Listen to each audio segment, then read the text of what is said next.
Hello, dear colleagues and guests. My name is Galina Bleikh. I am an artist and curator. I am also the host of Laser Talk Jerusalem. And first of all, I want to thank Leonardo Laser Talks for this opportunity, as well as CYLAND and Adam for collaborating with us on this talk. Our talk explores the gender identity in contemporary art, women's perspectives on society, culture, and religion. We organize a discussion featuring an artist, a researcher, and a curator, exploring groundbreaking approaches to women's art theory and practice, highlighting issues in the intersection of gender, society, culture, and religion. The talk aims to create a dialogue between different approaches to gender identity in art, revealing how women's artistic discourse is evolving in the response to contemporary challenges while maintaining links with cultural and religious traditions. And now I hand over to our moderator, Daria Kesler, who will introduce our speakers for today. Please, Daria, the floor is yours. Please. Oops. Hello, everyone. Galina, thank you very much for your introduction. I'm really happy to be here today. And the topic of gender identity in contemporary art is so broad, is so unique that we tried to create for you for today a brilliant lineup of different speakers. Each of them has its own perspective on the topic, and I'm really happy to present and introduce the first one. This is Jungsuk. She's the president of the International Visual Culture and Arts Association of the Republic of Korea. Jungsuk was an adjunct professor in Gwangju Women's University and Cheonan National University for 30 years, fostering the younger generation. She worked as a co-writer of the Moscow Biennale Contemporary Art Special Exhibition and a director of the International Women's Art Festival in Japan and Malaysia. She established a 5+ nation platform called Art Platform On in 2021 and organized overseas exhibitions with the curators from 5+ countries.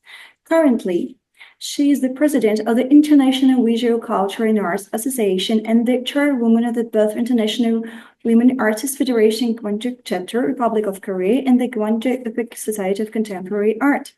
Starting with the aging with subject matter was the May 18 Gwangju Democratic Uprising.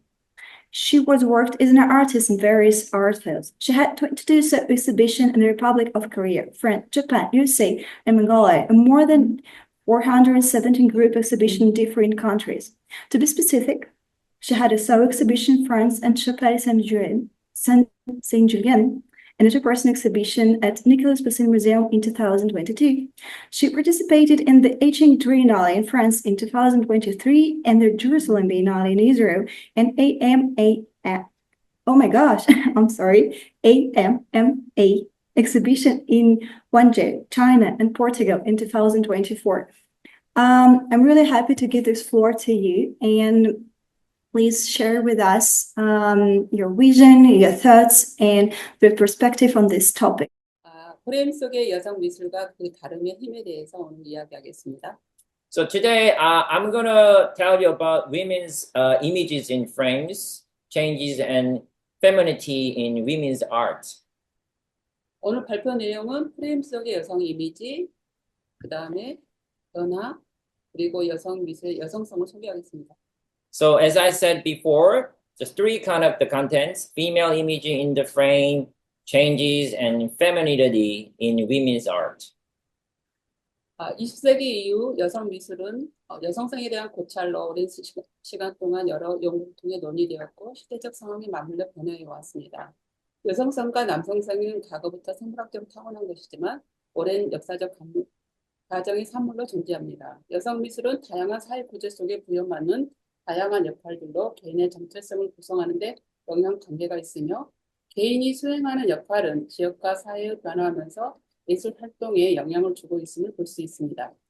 사람은 여성으로 태어나는 것이 아니라 여성으로 만들어진다는 시몬 드 보부아르의 주장처럼 여성성과 남성성은 단순한 성적 차이가 아니라 남성 중심적 가치 규범을 반영하면서 성립된 여성성이라는 것입니다. As you'll see this kind of first screen, Simon de Beauvoir said, human is not born a woman, but becomes a woman. So one is not born, but later becomes a woman. So femininity and masculinity are not simply sexual differences, but are femininity that reflects male-centered values and norms. And today, since the 20th century, women's art has been discussed for a long time through various studies as a reflection on femininity and has changed in line with the circumstances of the times.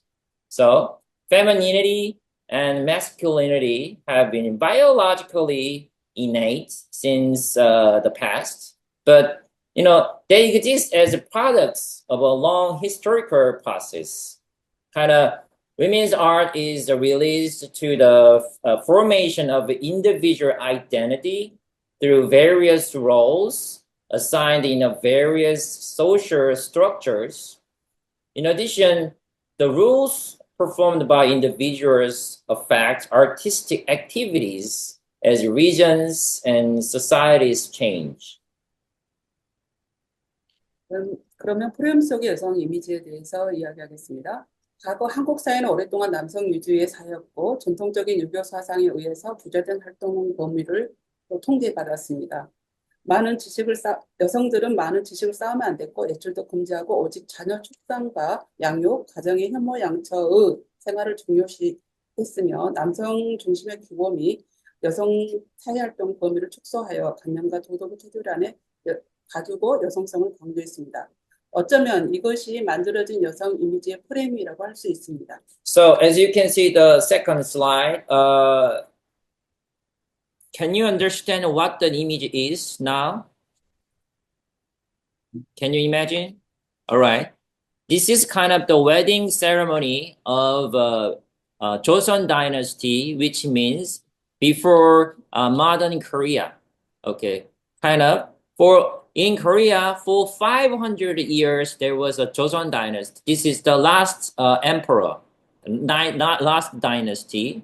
So we're going to talk about that tradition.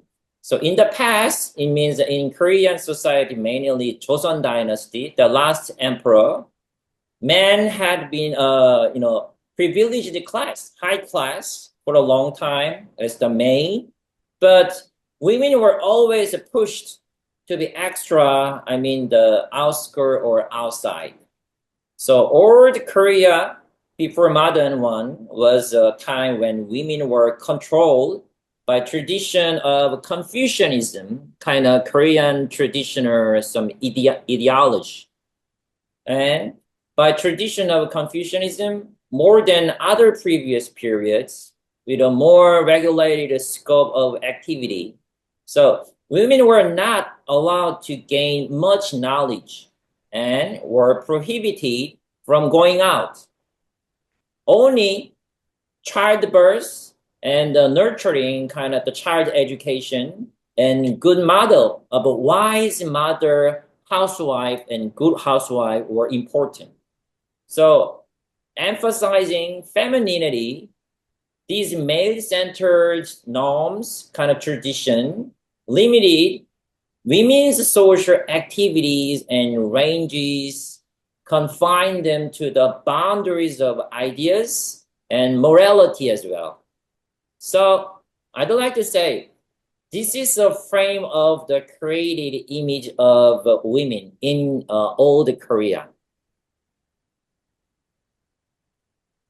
그래서 한국 여성은 전통적인 사회에서 기존 관습과 여성 역할에 대한 반론을 제기하며 여성운동이 일어났습니다. 1898년 9월 1일 300명의 한국 여성들이 시위를 했고 여기에서 투표할 수 있는 참정권과 경제권, 교육권을 내치며 여성 인권 선언문, 여권 통문이라는 성명서를 냈습니다. 당시 남성 위주의 사회에서 매우 충격적인 일이었고 이를 토대로 여성들은 자주적인 여성의 정체성에 관심을 갖게 되어 여성 교육과 학원이 설립되는 계기가 되었습니다. 이 사건은 1908년 3월 8일 미국에 시작된 세계의 여성의 날보다 10년 앞선 것이었습니다. So please look at the kind of the slide. On the right side of the slide, there is a really old newspaper. It is called Yeokwan Tongmun. Okay, so let me introduce about this right kind of the newspaper one. Actually, the title is a Chinese character, but it is called Yeokwan Tongmun, Korea's first declaration of women's human rights. So let me explain more. Korean women launched the women's movement by raising objections to the existing customs and the role of women in traditionally man-centered society. So, on September 1st, 1898, there was a world revolutionary movement occurred in Korea.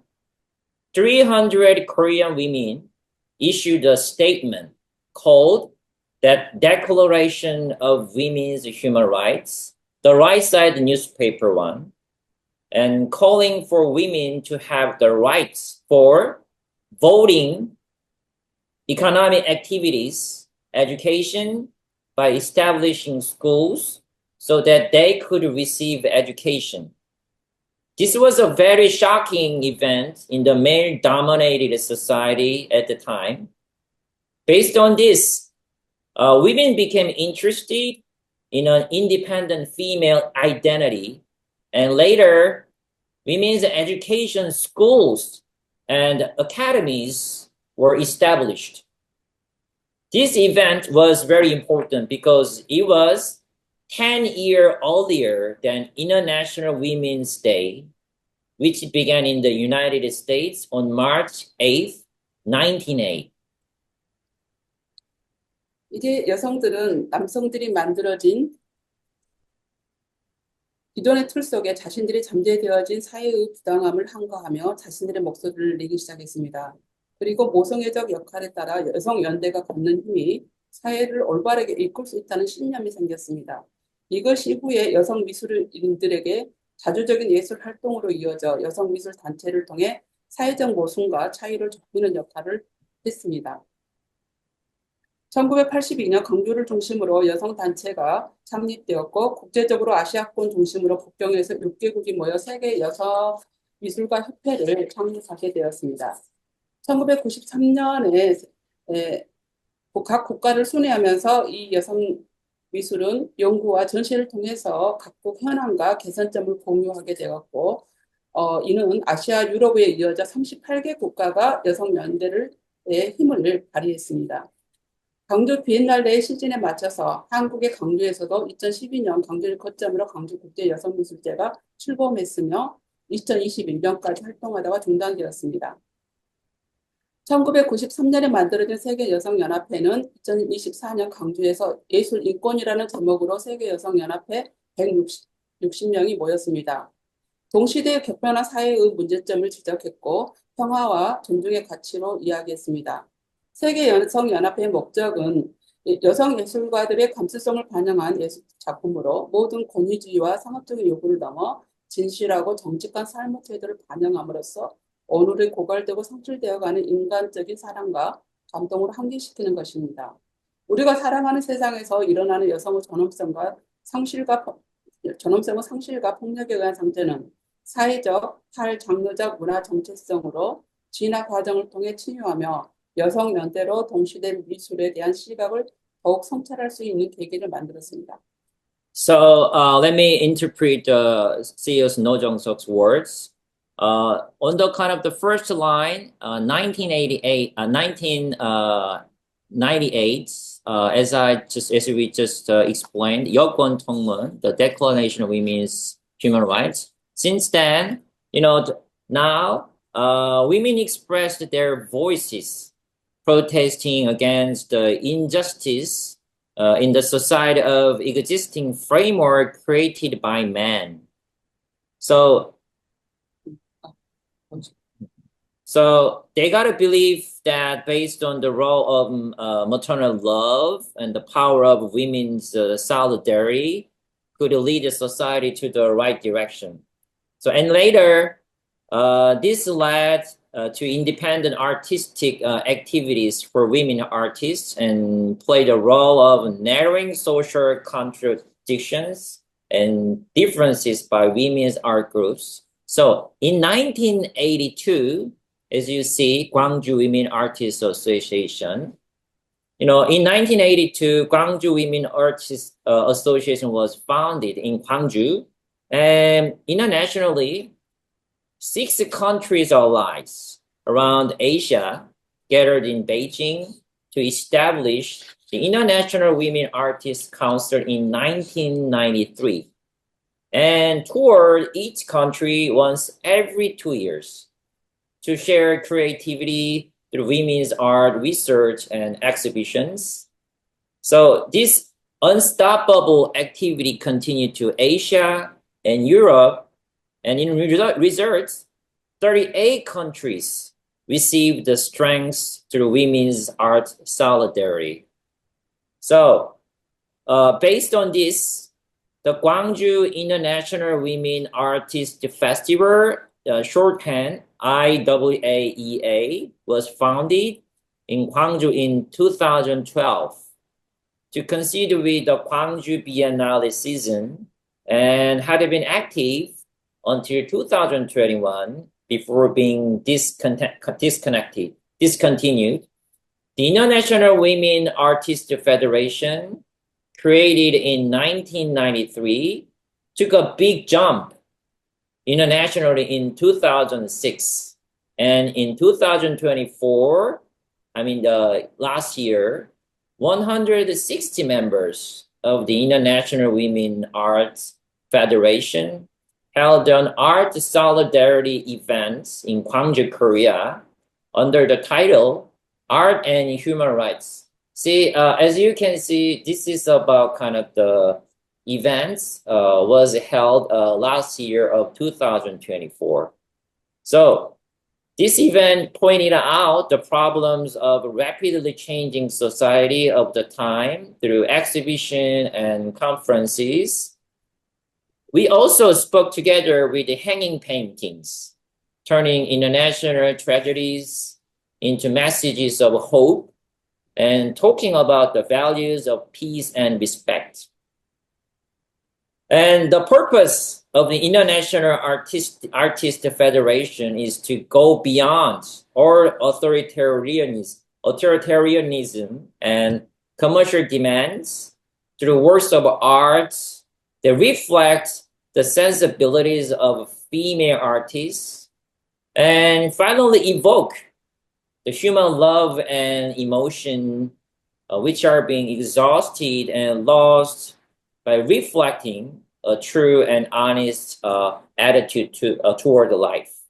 So there are loss of human dignity and wounds caused by violence that occur in the world, right? But they are being cured by process of evolution through social and non-genre cultural identity. Also, it brings an opportunity to reflect perspectives on contemporary art more.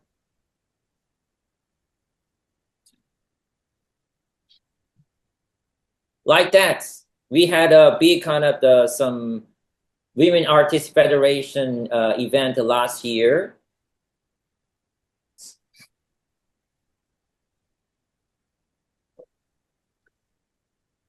그래서 오늘날 인터넷 발달과 다양한 교육은 과거 달리 여성 이미지를 많이 향상시켰습니다.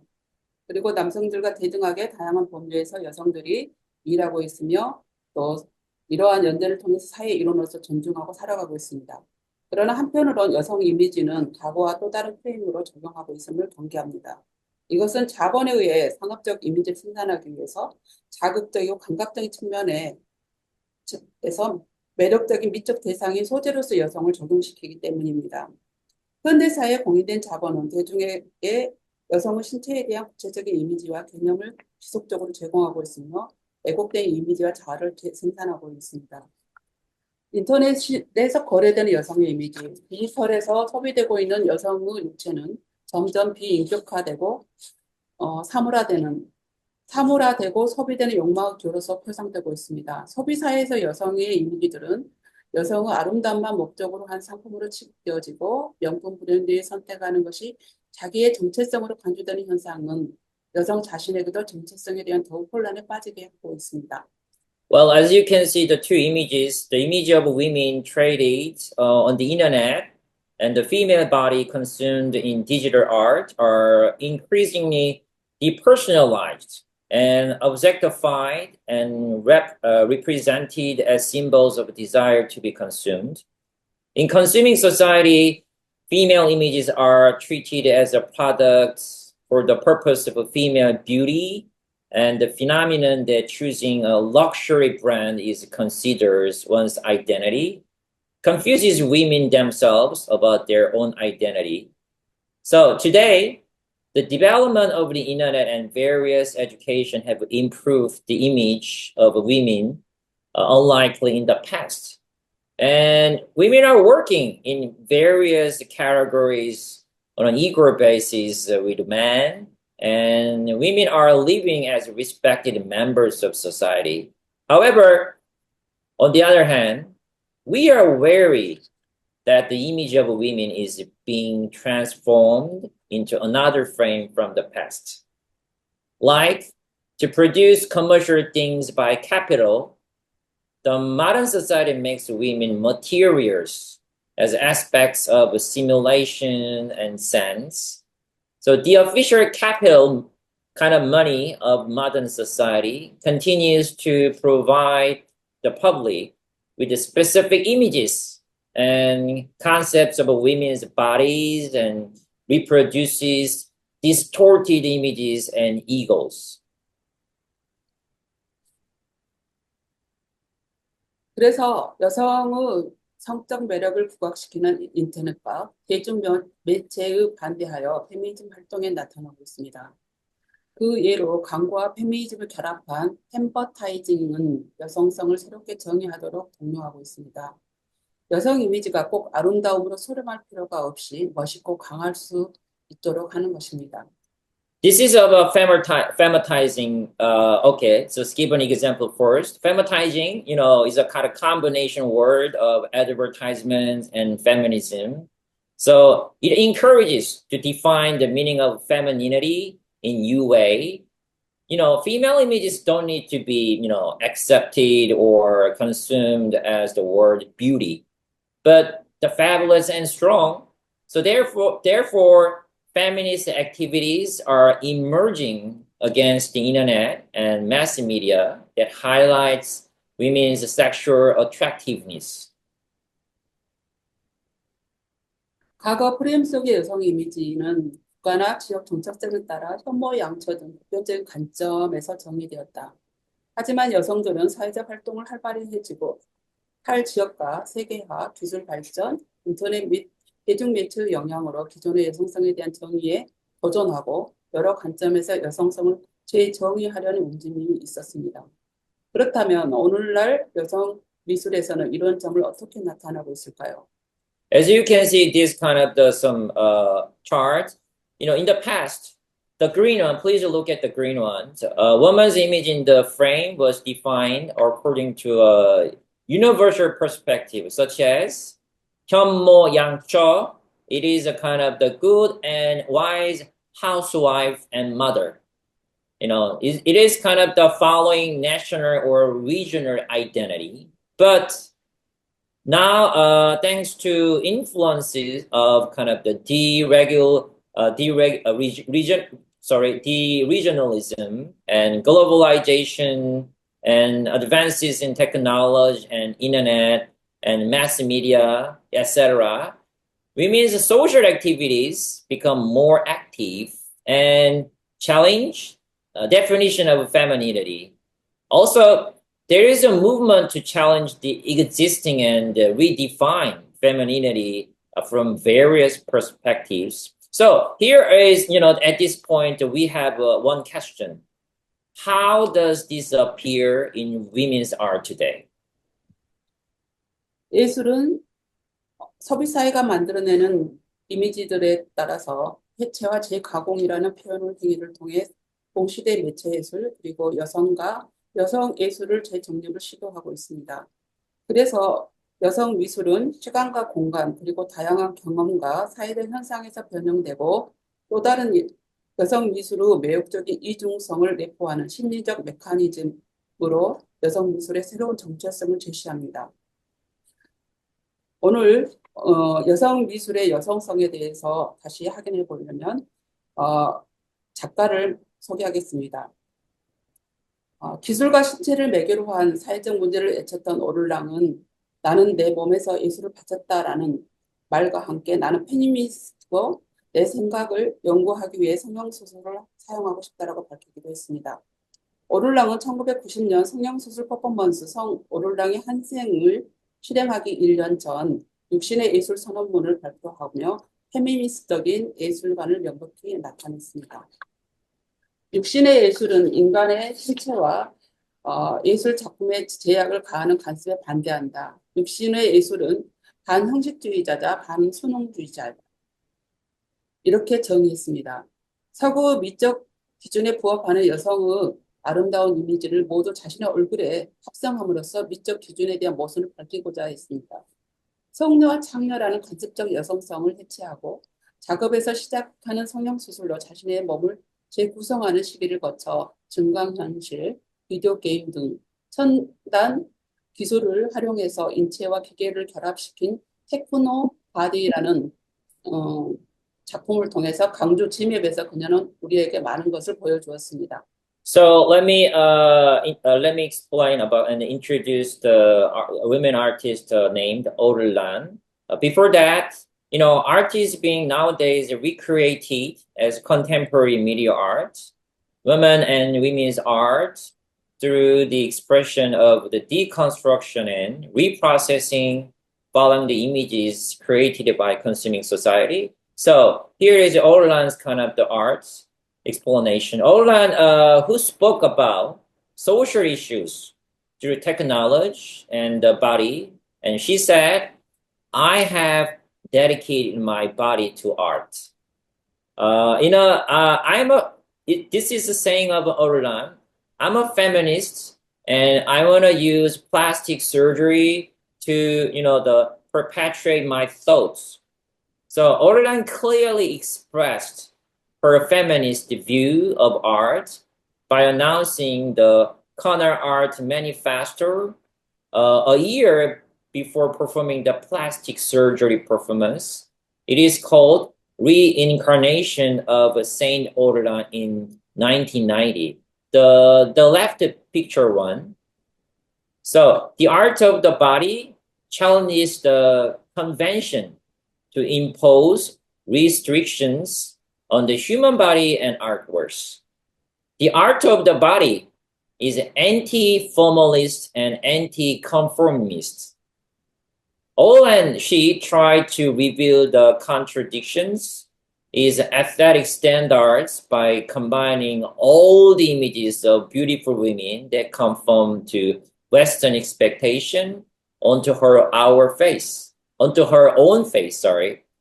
At this exhibition, GMAP in Gwangju, she displayed an artwork named Technology by starting dismantling the conventional femininity of a saint and prostitute, and then going through a period of reconstructing one's body through plastic surgery, finally combining the human body and machines using cutting-edge technology such as AR and video games. So, therefore, women's art is transformed in time and space, various experiences and social phenomena, and women's art presents a new identity of women's art through a psychological mechanism operating process that it contains the fascinating duality, both sides of disgust and fascination of other women's art.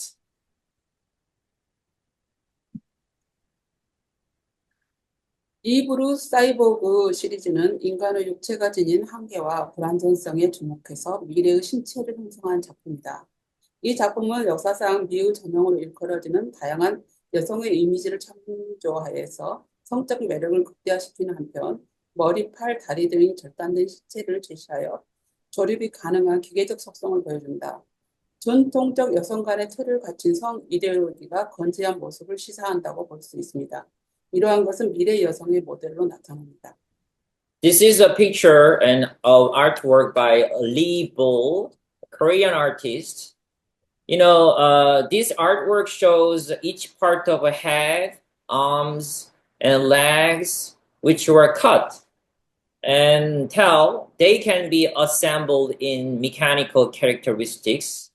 It delivers a message that a traditional gender ideology is still strong and hard. So, her series artwork, Cyborg, of this artwork represents the future body by focusing on imperfections and limitations of the human body. By referring to various female images, which are said to be the archetypes of beauty in history, it maximizes sexual attraction. 세계적인 예술가 김수자의 보따리 어부제는 여성성과 노마드의 상징을 내포하며 여성의 정체성을 의식한 퍼포먼스다. 김수자의 보따리는 다양한 국가와 도시들을 트럭으로 돌면서 문화의 정체성에 대한 차이들을 나열하거나 하나로 묶고자 하는 탈지역적, 운적 표현으로 녹아 있습니다. 그녀는 바늘 여인에서 바늘 신체는 연장이고 실은 정신의 연장이다. 그녀가 자아의 정체성을 가지고 바늘과 실로 타인과 관계를 통해 엮어지고 있음을 알 수 있습니다. This is the picture of the artwork by the Kim Soo-ja, who is one of the famous artists. Its artist's name is kind of the Needle Woman. In her artwork, Needle Woman, she says the needle is an extension of the body, and the thread is an extension of the mind. So Kim Soo-ja's bundle contains translocal metaphorical expressions where differences in the cultural identities of various cities are arranged, as well as try to tie them all together. So she, Korean artist Kim Soo-ja's object in bundle contains symbols of femininity, nomad, and movements, and this is a kind of the performance that is conscious of women's identity. 지금까지 한 단면이나마 여성 예술을 실험하고 삶을 치유하며 여성 미술의 역할과 문화의 재정립을 시도하는 여성 미술가들의 활동에서 우리는 또 다른 힘을 보았습니다. 그들의 예술 활동은 페미니즘의 내용과 용어가 갖는 모호성 사이에 발생하는 간극을 경험하면서 여성 스스로 기존의 여성주의 정체성과 분리시켜 나가기 시작했습니다. 오늘날 탈장르화된 직무들은 전통적 여성성의 해체와 사회적 문화 정체성을 이슈화시키고 있습니다. 과거 전통적인 프레임에서 벗어난 여성의 이미지는 현대 문화 속에서 여성의 이미지가 변형되면서 여성과 예술 사이에 기존의 문제를 변화시키려는 여성들의 사회적 역할과 사회적 관계, 타 문화 사이의 교류, 변형과 진화 과정으로서 여성 예술이 나타납니다. 오늘 여성의 프레임과 정체성의 한계는 비록 한 단면에 불과하지만 우리의 삶 안에서 여성 미술이 세계화 속의 탈지역주의적 성격으로 사회적 역할과 문화적 정체성의 혼용으로 여성 미술의 또 다른 힘을 발휘하고 있음을 알 수 있습니다. So far, even if it is just one side of them, we have been seeing other forces in the activities of female artists who are experimenting with the future women's art, healing lives, and attempting to redefine the role and culture of women's art, their artistic activities experienced the gap that occurred between the contents and ambiguity of feminism and have begun to separate themselves from feminist identity.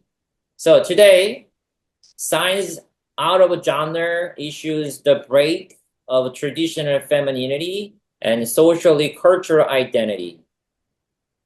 You know, the female images in the traditional frame have changed in modern society's culture. So women's arts has been presented as a process of transformation, evolution, exchanges between other cultures, social relationships, and social roles to settle the existing issues. Although the frames of female images and identities can be seen as only one side, women's art is beyond regions in globalization in our lives with various cultural identities and playing social roles.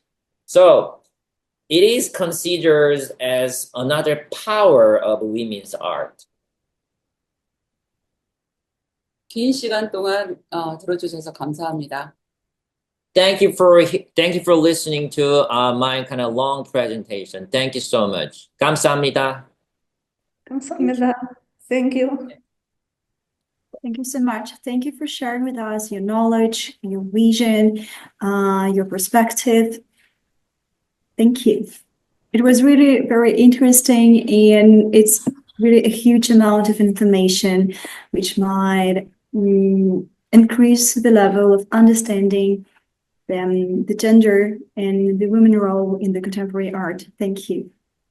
Nataliya Kamenetskaya is our second speaker, and I'm really glad to also introduce her to our audience. Nataliya Kamenetskaya is the chairwoman of INEMEA Association for Art, Culture, and Education in Israel. Nataliya is a multimedia artist, researcher, and curator of the international and regional art projects. She has exhibited her work in Sweden, South Korea, United States, France, Italy, and Germany. Her academic and curatorial work explores shifting paradigms in scientific, philosophical, and sacred texts, as well as gender issues in visual arts. She holds a degree in Fine Applied Arts from Moscow Textile Institute, and she studied performing gender cultural studies, literary theory, and visual arts at Central European University in Budapest. In 1989, she co-founded the Mayo Creative Studies Group, Idioma A, for Herese's Journal, number 26. In 1992, she helped organize pioneering feminist art exhibition in Russia, including film art, woman painting in Russia, 15-20 centuries. State Tretyakov Gallery in 2002, and Gen Art, the Gender History of Art in the Post-Soviet Space, from 1989 to 2009, in MoMA in 2010. Her international curatorial work includes the Hindelope Conference and exhibition in Sweden in 1991 and International Women Art Festival in Gwangju, South Korea from 2012 to 2016. She contributes for educational publications in art catalogs as both author and editor. And today she's gonna speak to us about her research, which she made in collaboration with Michaёl Wogman, Israel. He also is here with us today in Jerusalem. And I'd love to say a few words about him. He's a former lecturer in Jewish studies at Moscow State University and held a scholar in Jewish culture and antiquity. So, Nataliya, please, the floor is yours. We're happy to hear what you prepared for us. Go ahead. And where is Michaёl Wogman to say ask hello? We can ask him to say hello to everyone. Okay. This is my help. Nataliya is asking for you. To say hello. Hello, Michaёl. Everybody. The camera is here. Yes. Hello, because for my topic, I will speak about his my colleague in this project, and most nice texts and scientific texts were written by Michaёl. I'm more responsible for the images in this and other things, but we started together. Also, Pulver was in the beginning of this project, and I will speak a little later about it. Do you want me to share the presentation? Yes, please. After him who sees me, because it was the title of the project we were preparing together with Michaёl Wogman, and we started from the very beginning. We started with the participants of Pulver. The background of this presentation became the discussion around some of the particular features of the formation of an ethnocultural gender discourse in the contemporary art of post-Soviet space, analyzing mainly the unique data collected over the period of my own creative and scientific activities in this field. Ethnicity and gender as forms of social differentiation are a priori brought together by the illusion of their sacred and biological inalienability from the individual.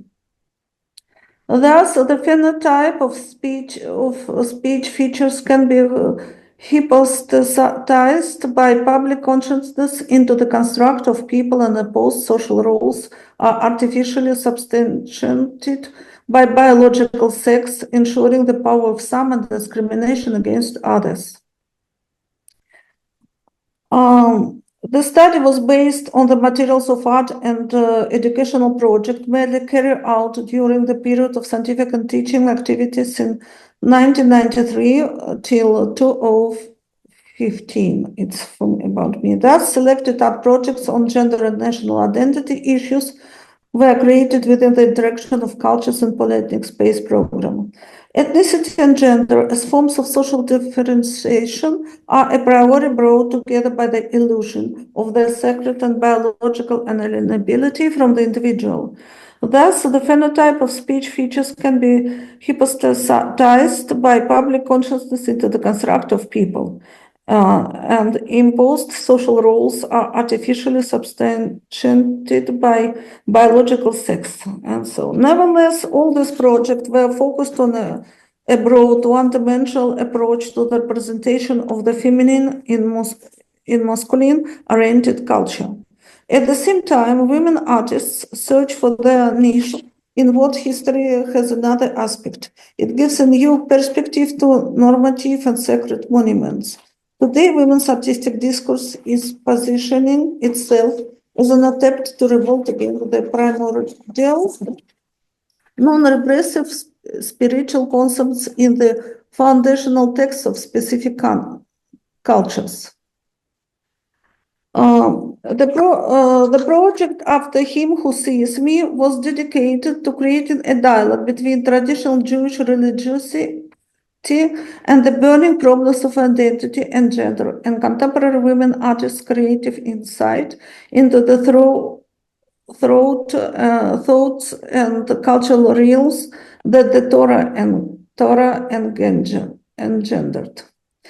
It was worked out in collaboration, I already said it, with Michaёl Wogman. In this talk, following the project After Him Who Sees Me, I explore the artistic identity of Jewish women through three distinct groups: contemporary Israeli and American artists who consciously engage with religious themes, then artists from the former USSR who express Jewish identity intuitively, because the religion was under the press at the time, and early 20th century artists whose work was subtly shaped by their Jewish and feminine heritage.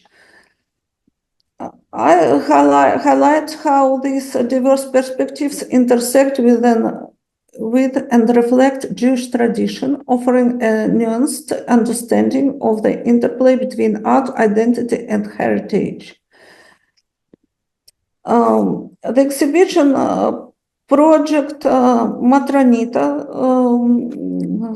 created by David Sperber in 2012, and some published texts on the subject of Israeli and American religious women art by the professor and curator David Sperber became the start point of this part of the project. I mean the religious part. The women who are in religion. In order to bring forth the sight of women's artistic discourse, the project After Him Who Sees Me isolates the Jewish cultural field, a word given by the polysemic and perpetually regenerating Torah. Primarily, place is given to the search for women's identity both inside and outside Judaism. It is proposed that the spiritual experience of the women creator be read within the space of the text. Text, I mean Torah text. With this goal, the project brought together several groups of works that presented different aspects of the Jewish identity of women in art. First were media-based works of contemporary Jewish women artists from Israel and the USA, including those from a religious background. They are well acquainted with the Torah and consciously inscribe the experience of the transcendental as women into its cultural field. Second were works of women artists who were born in the USSR and for whom the Jewish component of the artistic identity was mainly intuitive. Finally, the third group was of works of recognized Jewish women artists of the early 20th century. For example, the works of Sonia Delaney from Friedman's collection, who did not mark their works as either women's or Jewish, but were nevertheless internally bound by these trails. So I will come to the project. I will not discuss. I think we have not enough time to speak all I prepared for you, but I want to show you the project itself. Artists were presently former from Russia. It's, I mean, pre-revolutionary Russia, and early, and who were born in early age, in early 20th century, and then who were born later in our times. Sonia Delaney, who lived in France, and she considered, then she was considered to be the French artist, but she originally was from the Jewish Russian family. Sonia Rapoport, she lived also in USA, originally was born in Russia, in the Soviet Union, I think. Irina Nakhova, also she is the USA and both Russian citizens. Maria Ovchinnikova, Nataliya Mali, Maria Arendt. All these artists now live everywhere. Artists from US and Israel, Helena Ilon, she is already gone. She is very famous, was a religious feminist and ecological artist. Andy Arnovitz, Israel El Bertana. You can see the names, yes? Sonia Delaney, we took her graphic book illustrations and named Rhythms Colors. It was made in 1966. You can see some of these illustrations. She did not declare herself to be the Jewish artist, but we see when we see the plastic of letters and the plastic of these drawings, we can recognize some several moments, and you can see the text about it. I think I do not need to read it. Yes, you see it. You can read the text that was around this. Kabbalah Kabul sending emanations to the aliens, and it was interactive web installation by Sonia Rapoport, who lived in USA, and it was her project was titled "Make Me a Jewish Man."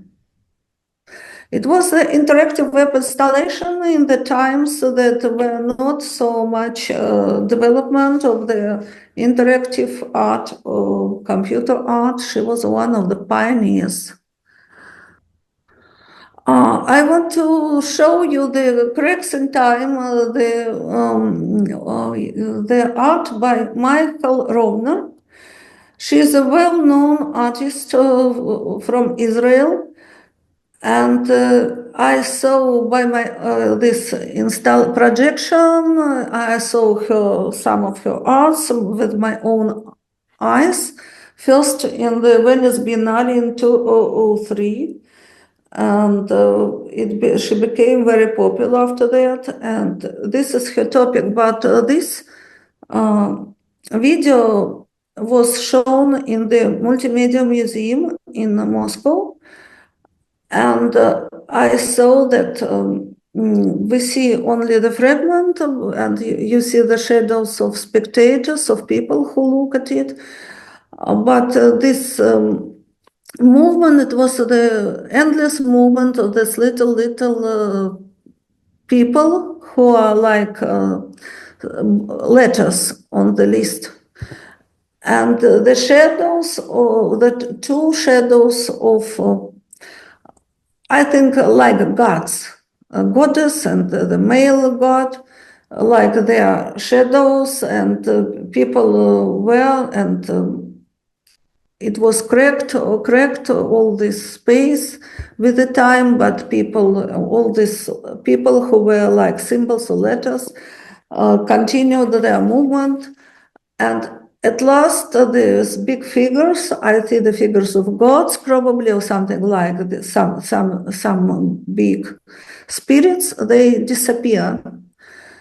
And people didn't stop them. This science, they didn't stop their movement. It was very impressive for me. Yael Bartana, she was shown the work at Matronita exhibition, but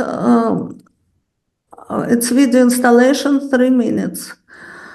It presents a fragment of a Purim carnival in an Orthodox neighborhood, also shot through a crack in a door. This boy looks for it. And this is a very interesting artist, Michael Heyman. She lives in Israel. I know her personally, and she participated in one of my exhibitions on Moscow Biennale. Not this art, but the other one. It is very big, the very big project. There are a lot of images, videos, and so on. I show you only the one image. And you can look for the text. As for this project, I met her once in the very beginning of this project. She only had it in ideas. And she said that she saw the woman photo in a very old photo album, and she recognized herself in her. And she was in this kind of dress. Then she became to put her personage in the same the kind of dress. And it's the big story. You can look about it on or see. After the Nabin Ibex, it's a very the Hindavais. She's the very.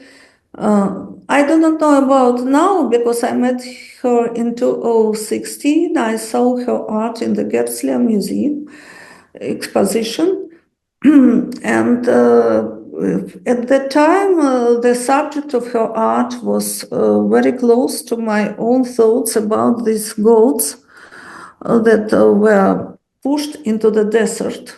You know, this text from Torah. And she made this film. She agreed with my thoughts when I spoke with her about. She lived. She was in residency for artists at the time in Tel Aviv, but she was going back to USA. She was from there, and she shot this film in the desert. And she said that she was shooting everything she saw in these goats also, and her background, her family, she knew the religion because she was from the family which also was close to the religion traditions. But she was a secular artist, and I was very impressed with very beautiful video. This is again religious artists, the fragments from the film Hadassah Goldwich, Israel, and it's about the honey of the Torah, these letters covered with honey, and she tried it with her tongue. I met her once in the Venice Biennale, and she presented her other art about the cemetery in the Jerusalem and the man who was god of the cemetery. This is work by Nehama Golan. You see, it's all this was from different times, and this is Helen Aylon. She projected this Torah text on her body, on her face. And it's about the artist born in the USSR, the Letter of the Law by Irina Nakhova. She is a very well-known artist. She lives in USA and sometimes she lives here and there. And she's famous. Her art is in many collections, all world collections. And she made presented specially this project. When I asked her about, she said that she does not know, and it was the truth. I spoke about it, that people were born in USSR and they were not close to the religion, but I hoped that intuitively they could.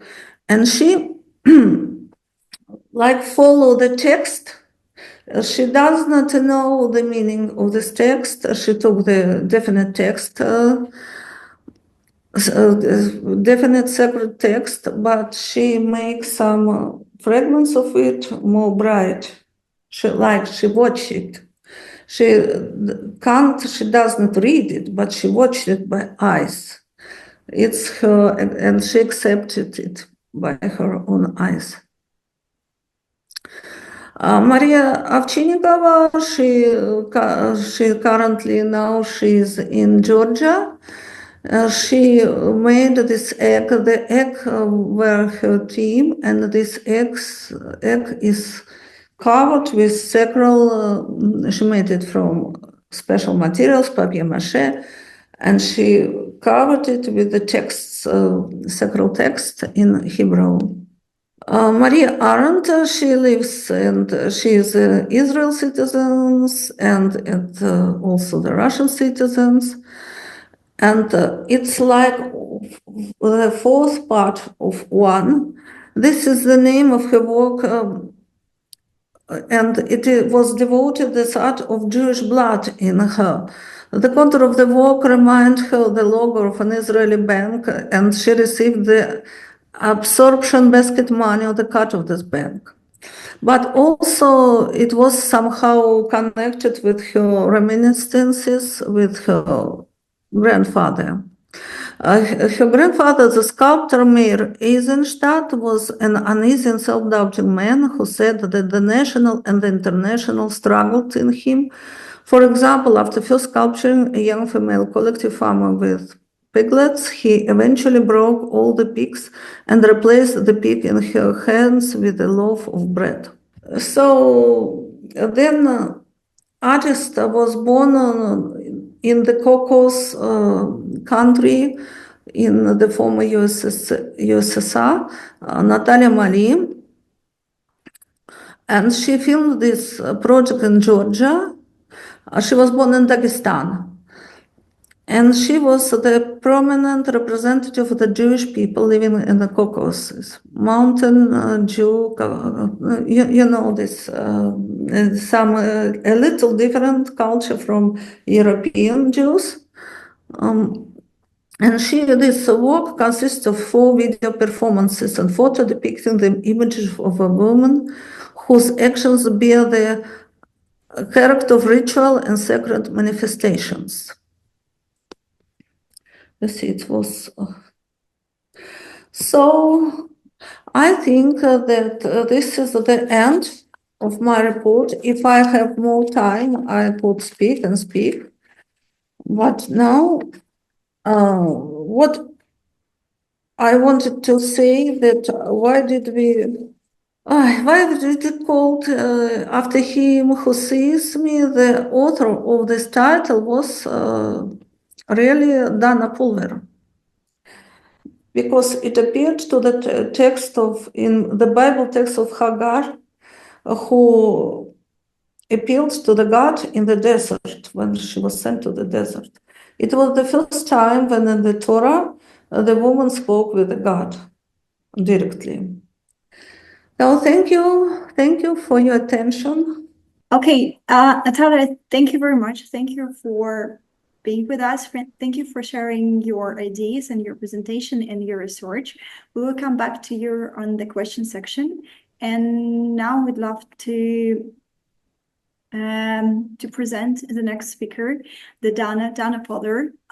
She's also from Israel. She represents Israel in our Jerusalem Laser Talk. Dana is fascinated by the depth and resilience of Jewish texts and traditions, constantly inspired by their ability to engage with the illuminate contemporary phenomenon. She's the creator of Talmudic Ballads project that weaves poetic interpretations of Talmudic stories with the European traditional music, offering unique feminist perspective narratives. Dana also found interest telling, exploring the connection between text and textile through clothing that conveys dialogue between Jewish traditional expression and pop culture images. She has collaborated with educational initiatives such as JDC, Hillel, Moshe House, and pluralist Beit Midrash programs. Her insights on Jewish texts have been published in Ma'ariv Online, Makor Rishon, and Eretz Acheret, and her work has been featured in Dirshani, a groundbreaking compendium of women's midrashim. In 2023, Dana initiated and led the creation and publication of the first Ukrainian Agada. She is now working on a new publishing project, an illustrated edition of Barak Shira dedicated to the memory of the victims of the Nova massacre. She holds an MA in cognitive science from the Hebrew University, and she's also a Master of Science in molecular biology from Ariel University. She was born in Kiev, Ukraine, and she made Aliyah to Israel, and now she lives in Ma'ale Shamron. Dana, please, the floor is yours. Thank you. Hello, I'm Dana Pulver. Happy to be here. And I would like to tell you about my project, which is called Dress Telling, Clothes That Tell Story. Okay, we see it now. And it's kind of intersection between global and Jewish dialogue, between global and Jewish identities through lenses of feminist experience. So if you allow me, I'll invite you to a short journey of creation, how I get to what research of emotional and textual research brings me to my work. So now we are looking at passage from Bible, from Torah. It's the third book of Torah, Leviticus. It's very much heavily deals with purity and ritual purity and impurity questions. And this is the beginning of one of weekly Torah portions, which we read later during the summer. The whole Torah is divided into 54 portions, which we read each week. So in 1 year, we get the whole cycle of the Torah being read. And each parsha has its, each chapter, this Torah portion, has its unique name, which comes after the first interesting rare word that occurs in the parsha, in this chapter. So, for example, words like God or spoke to Moshe, speak to children of Israel, they are not rare. They occur a lot. So it's something that won't give its name to a weekly Torah portion. So we're looking further, and then we see in the second line, we see word a woman.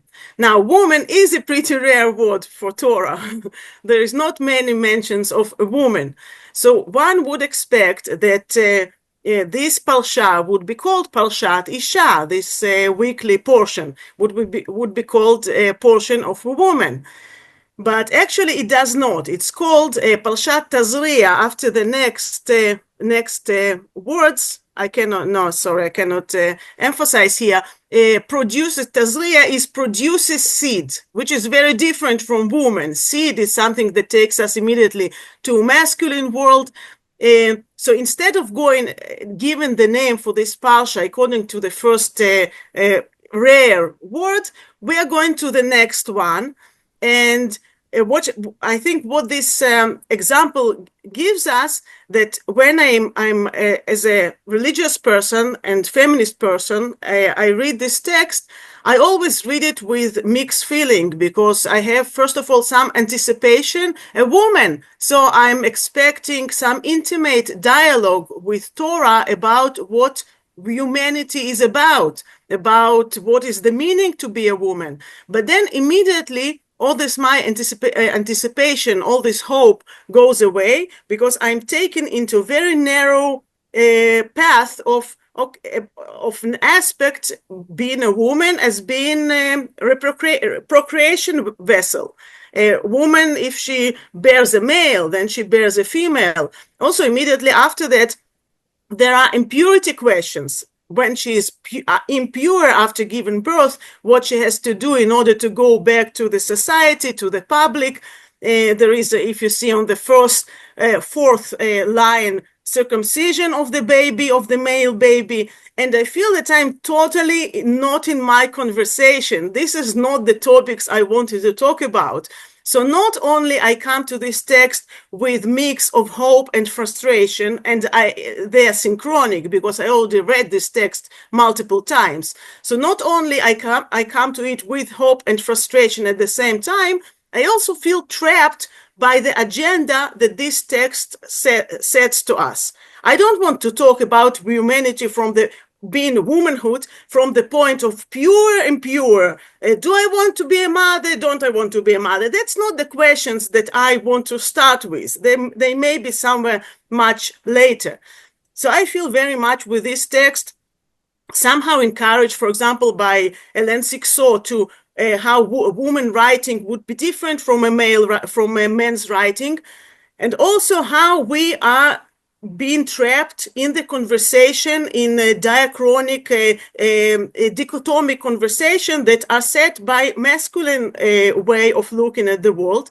And this is the feeling. It's not very easy feeling, because I don't want to give up on this text. They're important for me, but this is kind of a feeling that I come with it to this text. So we go further through all this sacrifice, what she should sacrifice if she wants to get pure. And then we get to the last line in this slide. This is the instruction regarding one giving birth, whether to a male or to a female. So giving birth is in Hebrew yoledet, like a birthing woman. And the instruction, which I made here in bold, actually in Hebrew, it's Torah. Okay, so we have Torah, which is Torah, the big teaching, and we have sometimes smaller teachings, which are also in Hebrew called Torah, by the same name, okay, by the same name as the Bible itself, actually. So now, while all these nice people who sent the agenda before that are occupied with celebrating circumcision of a male offspring that was born, I feel that I have some quiet time to do my things here. So I'll take this last verse. This is the instruction. This is the Torah of the woman given birth. And I'm kind of seize it for myself because no one is watching now. They're all occupied with the Brit celebration. It's a big celebration in Israel, in Jewish world, when a boy arrives to age of 8 days, and he has circumcision, which is mentioned, as you see just now. It was mentioned in our passage here. So I'm taking this. I kind of hijack this verse out of its context, and I'll do with it something. So that's what I'm going to do with it. This is Torah of birth, Torah Yoledet, the Torah that I found, which originally was supposed to be what sacrifices do I bring in order to be pure again. But I want to take it in a different context. So first of all, the form of this new Torah. I want to write it on my belly, on a pregnant belly, and I want it to have, so now it will not be two-dimensional as scrolls or as book or as a tablets that Moshe comes with. It will receive curves of feminine body. And as in previous presentations of feminine body, maybe not the classic representation of beauty, just the regular feminine body. Sometimes it has this kind of curves, sometimes this kind of curves. So it will be, the shape of it will be also, it won't be the same every time. When I move like that, something else will be seen. It depends on how the woman is moving. It will be different every time. So also the next thing will be that it won't be something from outside. It will be something that is connected very much to my body. It's the embodiment of knowledge, embodiment of the text. It will be part of my reality. Now here I didn't go to actually do the tattoo on my belly. Instead, I imagined it and I printed it on a shirt, on a dress. So now the dress is substitution for my body. It's kind of substitution for my skin. It also goes like it takes it further, extension of body and of skin. For me, when I do the dress telling, it's very like I feel best when the clothes is really sits on the body, because then I feel that this is the message, this is the claim that I want to do, that I want to make to the world. And this claim, even though it's not my body itself, I feel that it's even stronger that way. First of all, of course it's more fluid and more flexible. I can change shirt, I can change dress, I can have another message next day. But also, if I would be going with this kind of belly and tattooed with Torah, with Torah psukim, with the verses of Torah, I cannot go like that all the day. So it would be most of the times covered. But when it is on a shirt, from some point, it becomes more public, more something that I can declare every time I would like to declare. Now, of course, the original model does have a head and hands, etc. It's the whole body. And here we have some kind of layered representation because it's a photographer taking picture of me wearing this dress, and on the dress we have another picture of a belly, and in the belly we have a text. It's like it's a lot of stages of thinking, I think, because I don't feel that I don't feel that my identity is something between me and myself. It's very much mirrored by the world around, by the observations, and it's not only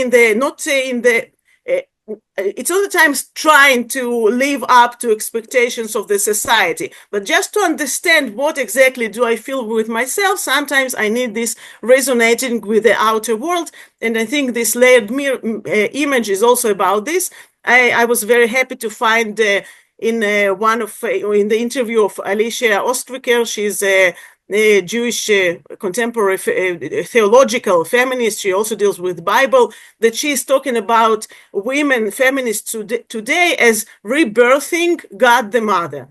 So I'm not sure I feel like rebirthing God the Mother, but I was then, the next thing I was thinking to myself was what is inside. So the form is the new Torah of the woman who gives birth.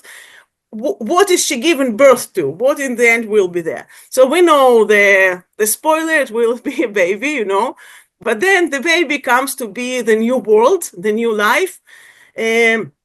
I liked very much what I wrote, Hélène Sixot, in general. I like her writing. I like her writings.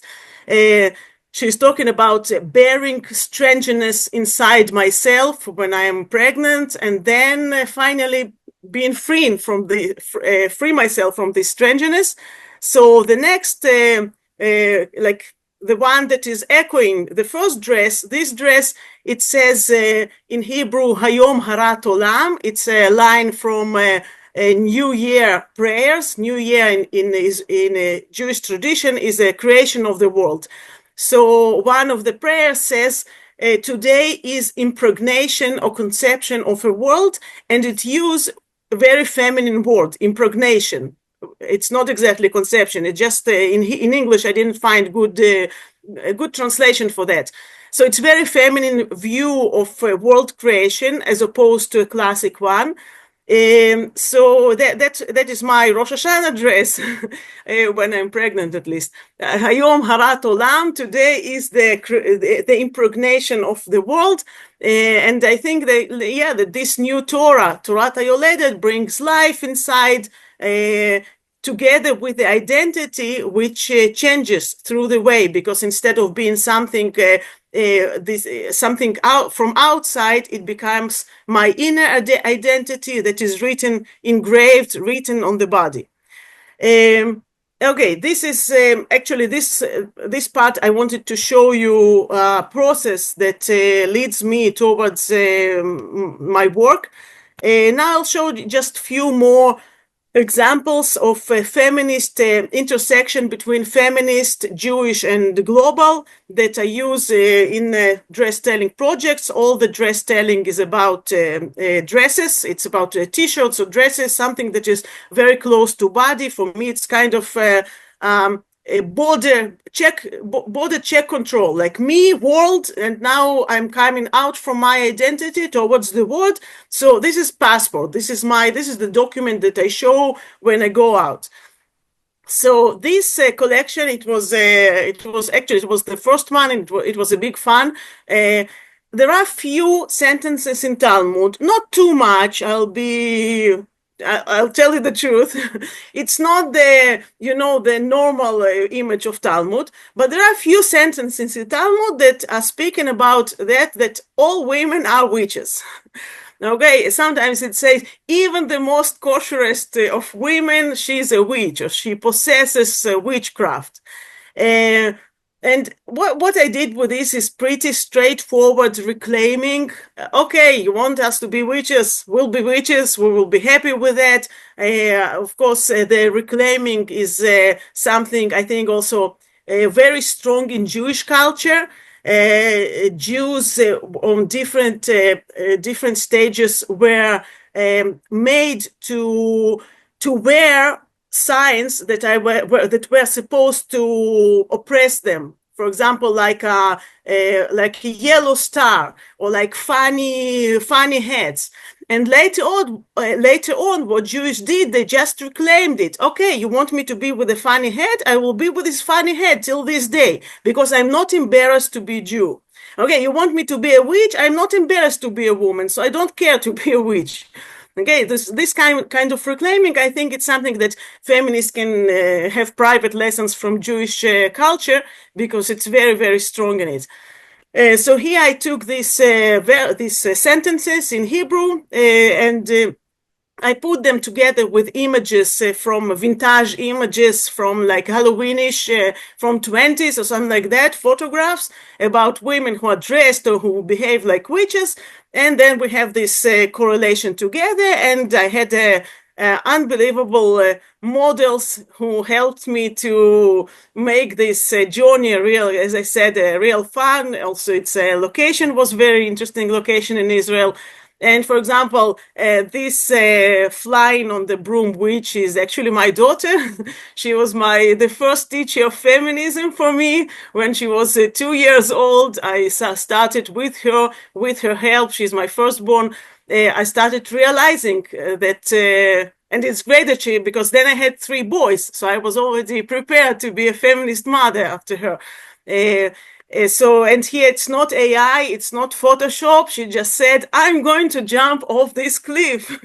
And she did. So she's, as I said, these wonderful models. They also showed very nicely how much identity is also kind of costume that we wear. And that's okay. I can be pregnant Torah carrier one day, and I can be a witch another day. I can be someone else. So it's not one specific identity that I must to commit to for rest of my life. I can be few of them, and I think it makes very, very what Jungsuk, what you mentioned in your presentation about the good wife and good housekeeper. Okay, I want sometimes to be a good wife. I just don't want to be only a good wife. So it's I feel that this understanding that we are performing our identities, and yes, we're allowed to have few costumes in our wardrobe and to change them. So it's something that was very strong also in the session with these wonderful girls, because as they were trying on themselves as models, they were trying on themselves very different identities and very different stories, and they were just so natural in that, because I think that if we don't oppress it, it is our natural state to try and to try on different costumes and to be different, to play different identities through our lives. So this collection, it's like hashtag #MeTooJudith. If you remember, the story of Judith and Holofernes is about, well, I don't know exactly how to emphasize it. So Judith was in a sieged town and she wanted to save her people. So she went to the conqueror's camp, and she, how you say, piteta, соблазнила? Seduction. She seduced the general there, and then he made him drink a lot of wine. And when he fall asleep, she cuts his head and she goes back to her place. So for me, it's this Me Too Judith is about some kind of response to thinking about sexual harassment, about assaults, because I think that I've been many years feminist and doing feminist things with text and with this, and I noticed that women or feminists avoid this topic. It's too frightening to talk about. And for me, it's like, I understood with dress telling, I knew that I must address it. And I have at least 2 collections that address the topic of sexual assault, sexual harassment, assault against women. And the main thing here is that I feel that my inner violence kind of comes out in these shirts, in these garments, because I don't have enough opportunity otherwise to take it out. Like I think I gave birth to more times than I punched some villains in their faces. So for me, it's kind of a way for anger against sexual harassment, that we keep talking and we keep educating, but as more we talk and educate, it's even worse and worse. So this collection is about it. There are classic, if you see it clearly on your monitors, There are classic images of Judith from classical Western art, and together with the images, it comes some very cynical sentence, like, for example, "Don't lose your head," because there are images with Holofernes' head cut and Judith hold it. Or, for example, "Heads up," like different, little bit cynical, dark humor around it.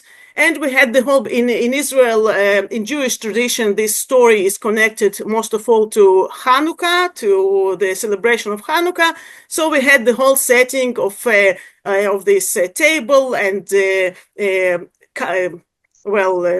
bowl structured fruits that are cut in with a red inside. So it was like the whole theater around it. And again, as I said, I was really fascinated by how much the models wanted to explore these identities, and she can have this assassin look on her face on in one picture, or she can try to be a femme fatale on another, and then they're just bored and tired from performing, and they're happy pile of friends again. And so it was really, really nice to see how much girls, young women, if they're not oppressed, how much they are fun with exploring different identities instead of subscribing to one of them. Okay, so this is the last collection I'm going to show you. Not the last slide, but the last collection. Actually, I created it a few years back, when we had in Israel very hard debates about whether women should be recruited to the army on the same terms as men. Of course, if they are willing to. Yeah, it's not about making them to. It's about if a woman wants to be a tankist, is she allowed to? If she wants to drive an airplane, can she be a pilot? Okay, so around all these debates, there was also religious view that, well, women are supposed more to stay home, to be a good woman and a good wife. So then I decided to make this statement on the shirts, on the dresses, with the Mishnah. Mishnah is a law of Jewish law from 2nd century. It's a book, a collection of Jewish laws. So the Mishnah says, in wars of mitzvah, of commandment, the wars of mitzvah, it's the wars for example, when we are attacked or when we need to make this war to survive. There are different definitions, but anyway, in the wars of mitzvah, everyone goes. Just a second. For me, it's I have to move things on Zoom to see it. Everyone goes, even a groom from his room and the bride from her wedding canopy, from chuppah. Now it's Mishnah, yeah. So it's something was written in the 2nd century of our world, of our era. It was long ago, and still the Mishnah thinks that, yeah, women are supposed to go and fight if they have to, if there is a need for that. So I created this brides and grooms collection. They are like kind of combination between army wear and like groom wedding wear. And there are, here it's dialogue with pop culture. If you recognize, it's Kill Bill images of the killing bride. And it's accompanied by this Mishnah that the bride goes out from her wedding canopy in the case of wars of mitzvah. So again, we had this photo session on this topic. And the idea was to show that, yeah, even a bride from her wedding canopy, that we can decide as women, we can decide, do we want to be a bride or do we want to be a soldier? The skirt of these dresses are easily disattached. So the idea that she can be both, it just takes a few seconds to disattach the skirt and to become a soldier. And these are the dresses that they have in this collection, the bridal dresses. Now, I didn't imagine that actually it would be very relevant in Israel if you know when the war of 7th of October started, people wanted to celebrate life. They wanted to say we continue to live. So there were a lot of weddings in the army, in army divisions, when people who were dating for some time, they decided we are going to marry now. And they didn't wait for beautiful white wedding dresses or for expensive weddings. They just did wed in their divisions. And it was very much like this. It just was, as I said, I didn't imagine that actually it could be relevant in our situation. Okay, and now we get to the last slide. This is not a collection. I'm not going to present the whole thing. It's just one thing that I thought of sharing with you. This is more of a social reaction to not to Israeli matters, but also to outside matters. I made this mask after U.S. declared that it's pulling off its troops from Afghanistan. And I felt very much that it's kind of betrayal of processes that started to happen there, especially towards women. So this there is a verse on this mask that says, "And I will veil my face," and it's in Hebrew. It's related to Hestel Panim, the veiling of the face, of the divine face.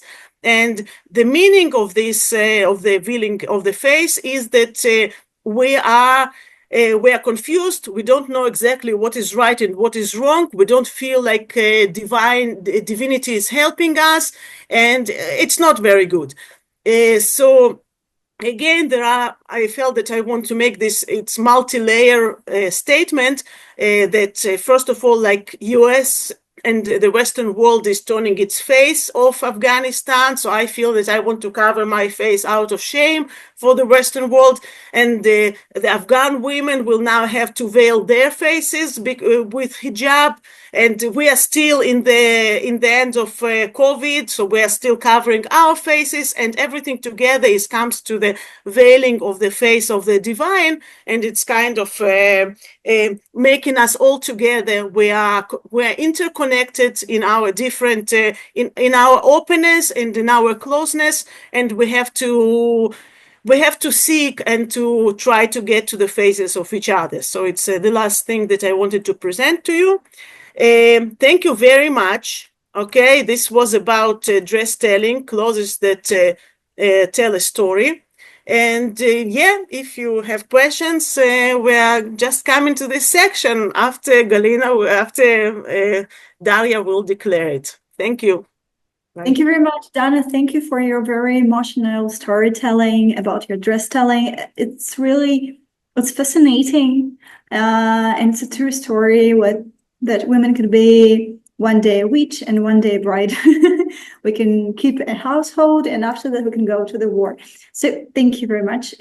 Thank you. And now really we're coming to a question section. And I'd love to start with Jungsuk, please. I'd love to address our first question to you.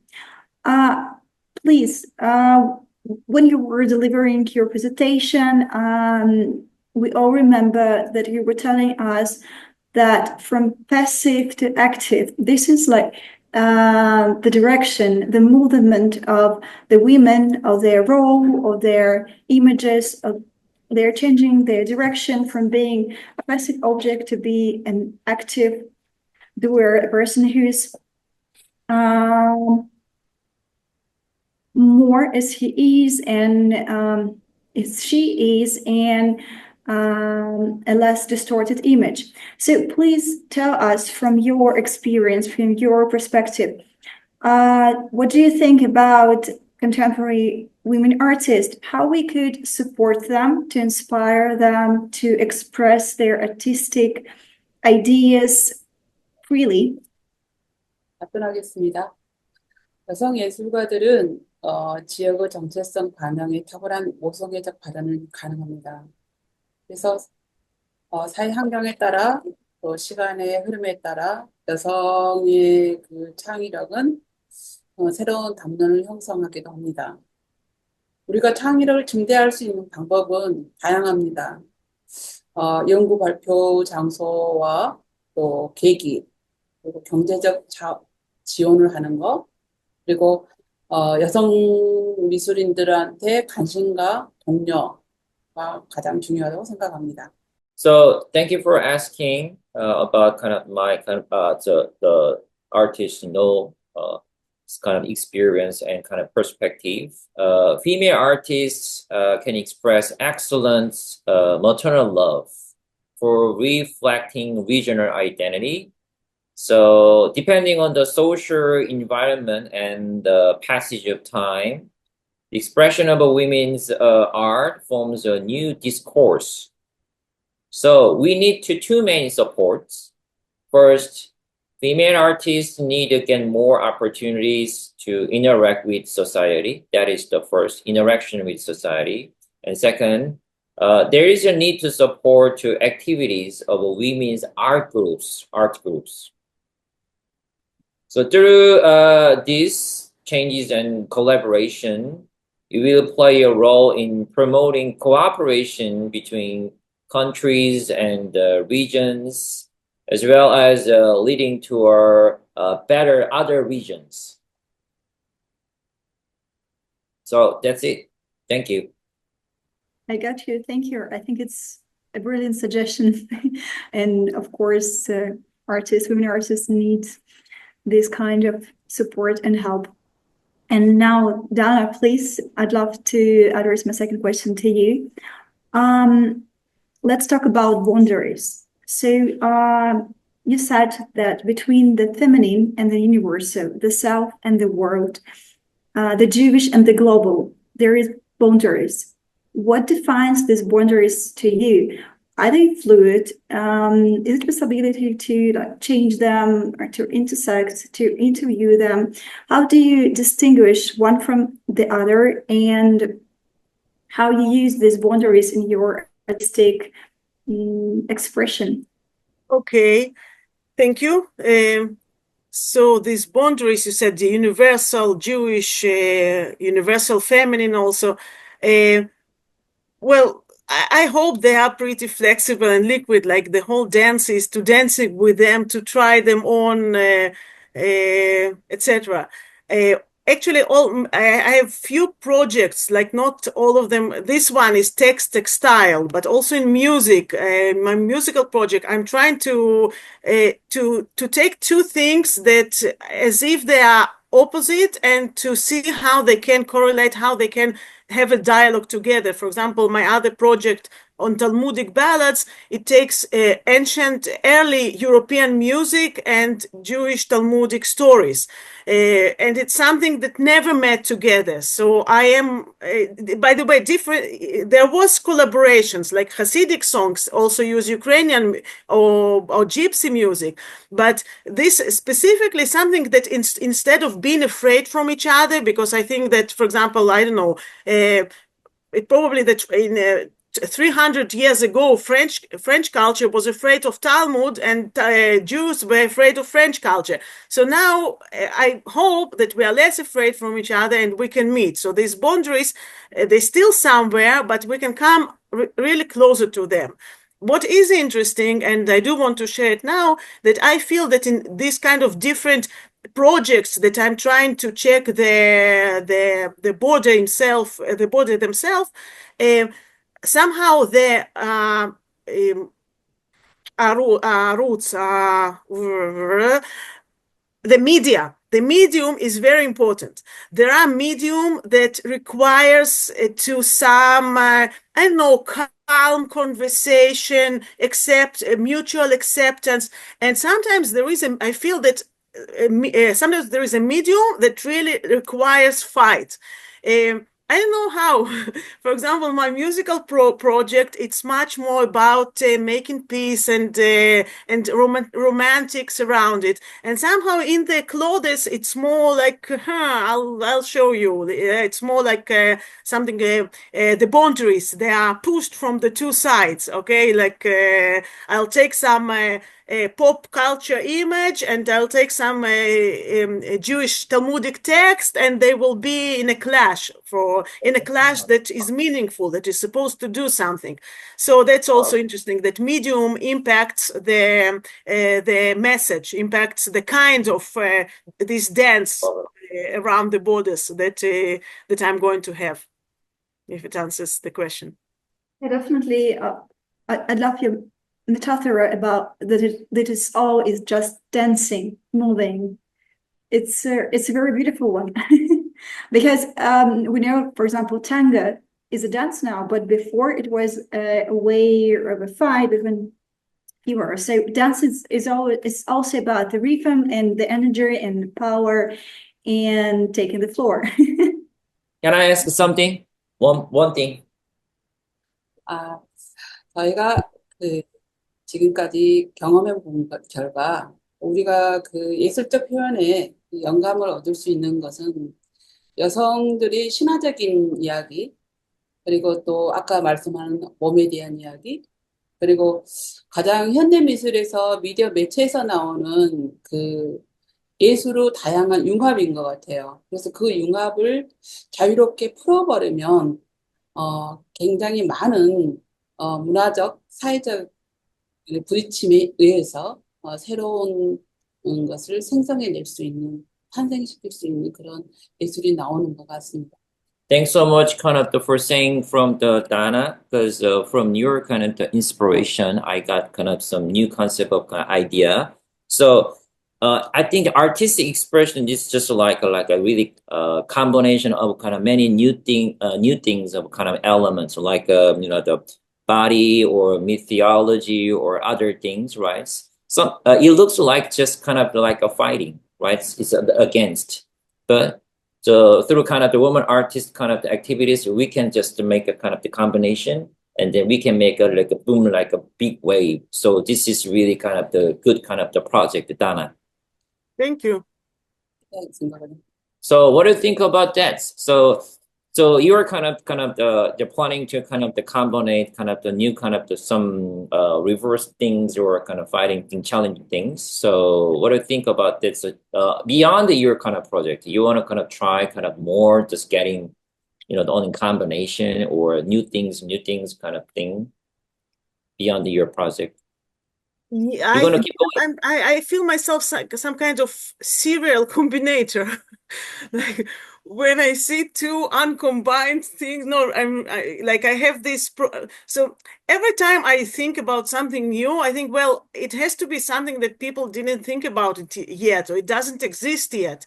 So I want to put this thing together because I feel that I don't know, God or universe, it's some kind of really so many ways and so many paths that intersect that it's real fun to find these intersections and to show that this and that are connected actually. Like for me, this is the wonder. So yes, I am trying all the time. Now I work with things that I love. For example, Jewish text. I love feminist thinking. Again, not as a theory itself, but it's as something that helps my kids to be healthy kids and not to, that my boys can cry and my girls can fight. So it's about that. It's about living all the possibilities, not saying, well, this is not because it's not allowed. Leaving all the different intersections that our beautiful, wonderful world allows us to. So yeah, sure. Let's think about some kind of intersection between Talmudic stories and Korean traditions or heritage. 유대인의 어떤 글자를 보고 페미니스트가 생각나듯이 여러 가지가 있으면 살아있는 모든 것은 지구적인 모든 것은 이렇게 약간 교수하는 걸 통해 가지고 만들어보고 싶다고. 예를 들어서 막 자기가 막 소리 내는 것도 그렇고 막 딸이 우는 것조차도 그렇고 막 섞어보고 싶다고. 공감합니다. Same here. I totally agree with you. Yeah, great. So tell me now or later what you were thinking about. Yes. Super. So now we have a huge wave from one part of the world to another. Yeah, you see, things resonate in this world.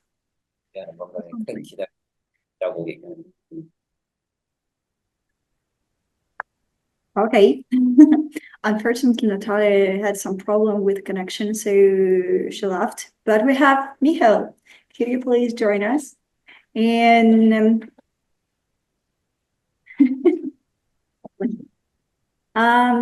so I'd love to ask you a question. Please tell us, describe from your perspective, from your point of view, what do you think about a new perspective that women's art projects, contemporary art project can have on Jewish tradition? Thank you very much for your question. In fact, I think that the most important contribution that Jewish worldview is able to get from the feminine artistic perspective is a new vision and new conception of corporeality, of the bodily existence. Because though Jewish tradition is not strictly Platonic, still the quasi-Platonic, a kind of Platonic hierarchy of spiritual and bodily is still important in Jewish tradition. And it is, I think, what is deconstructed in Jewish women's art, so that a new type of relationship and new type of dialogue between the spiritual and the bodily can be put forward, so that they do not interact hierarchically, but in a dialogue. I think that is the most important contribution that could be seen here. But of course, it's not all. There are also other possibilities. Thank you, Michaёl. And we have a chance to ask Dana what she thinks about your thoughts and ideas. Do you agree with Michaёl? Good feminine art. Yes. Agreeing to what exactly? Usually I do agree, like as a tendency, I do agree with Michaёl, but he told us that feminine art could teach Jewish art in general. It could give it a dialogue instead of hierarchy. Am I right? Yes. In what in the conception of the relationship of spiritual and bodily, that it's no more a hierarchy and no more a vertical line, but a line of dialogue. Yeah. I think it's something that I'm not sure I fully understand. Like, of course I do. Like, come on, but I think I would like to hear a little bit more about that. How exactly Jewish art has this non-hierarchy structure, if I understood you correctly. Like, you know what is called in Hebrew the kickback questions? Like when a soldier asks the officer, do I have to bring a kickback? Yes, of course you have to. So of course yeah, but exactly, I would like to understand, it doesn't have to be now, but what exactly the examples or where you see it, the fruitfulness of this kind of mutual exploration. Or perhaps it's not for now, but only a small example just to understand each other. For instance, among the works presented by Nataliya, there was a work she did not discuss now, but it was included in co-presentation. A work by an Israeli artist, Ruth Kistenbaum Ben Dov, which is built as a diptych, on one side of which there is a text from the Mishnah, from Jewish law, and on the other part of the diptych, it is a leaf from a tree, a very beautiful but a bit distracted leaf from an autumn tree. And how are related those two parts? The text on the right side is a prohibition of looking at the trees and their beauty while studying Torah. And so placing them together, she shows us a kind of a binocular optics. You at the same time read a text about not looking at the beauty of the trees, and you have the beauty of the trees on the other side. And that's what I mean, more or less. I think it's a good conceptual example. So, Misha, if I understood you correctly, your question is about how this freedom of search after one's own identity, how does it correlate with the pretty hierarchy structure of Judaism? Well, after some thinking on this, I can say following. For me, I do believe in feminist anti-hierarchy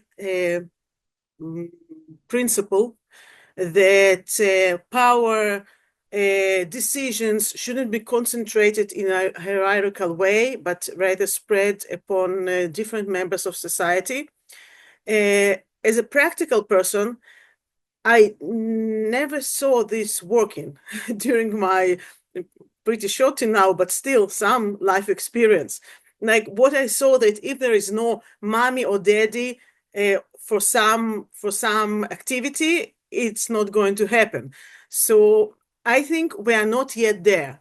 We are not yet arrived to the stage where we can dissolve the hierarchical structure and say we are all going to do something equally, like kibbutz, or I don't know, like commune, or like some feminist idea.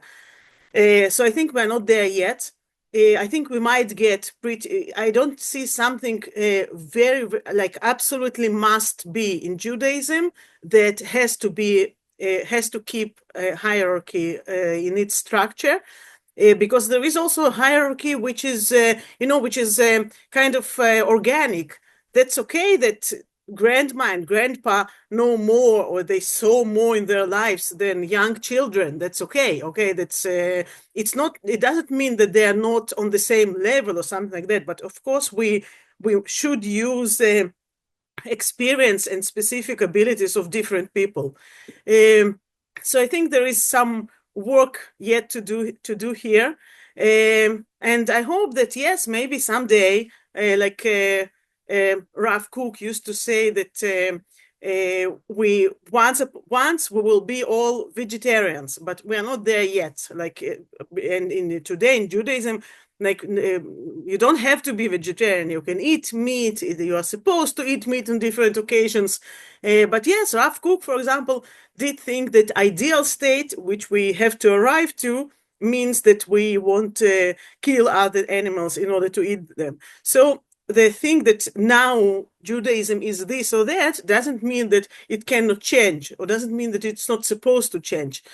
So I hope that yes, one day we will get to very interesting structures which won't be the regular hierarchical structures, and I hope that we will enjoy them.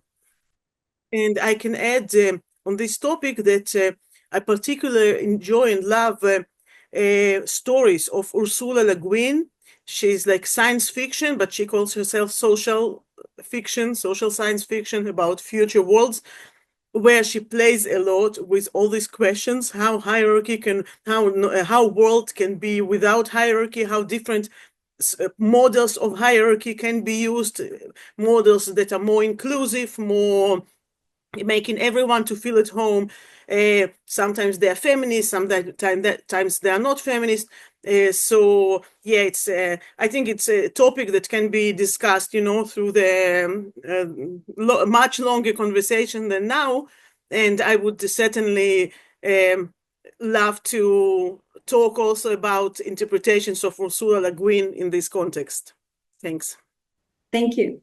Thank you all for being here. And I was really happy to hear all your stories, and thank you for sharing your knowledge with us. As for me personally, I think I just right now I have more colors in my picture of feminine art. Thank you. And now I'd like to give the floor to Galina for her to be able to tell a few words. Thank you one more time. Thank you. Thank you, Daria.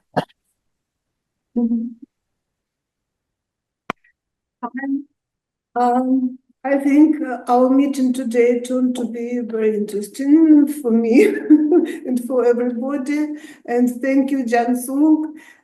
Thank you, Dana. Thank you, Nataliya and Michaёl, of course, for very interesting presentations.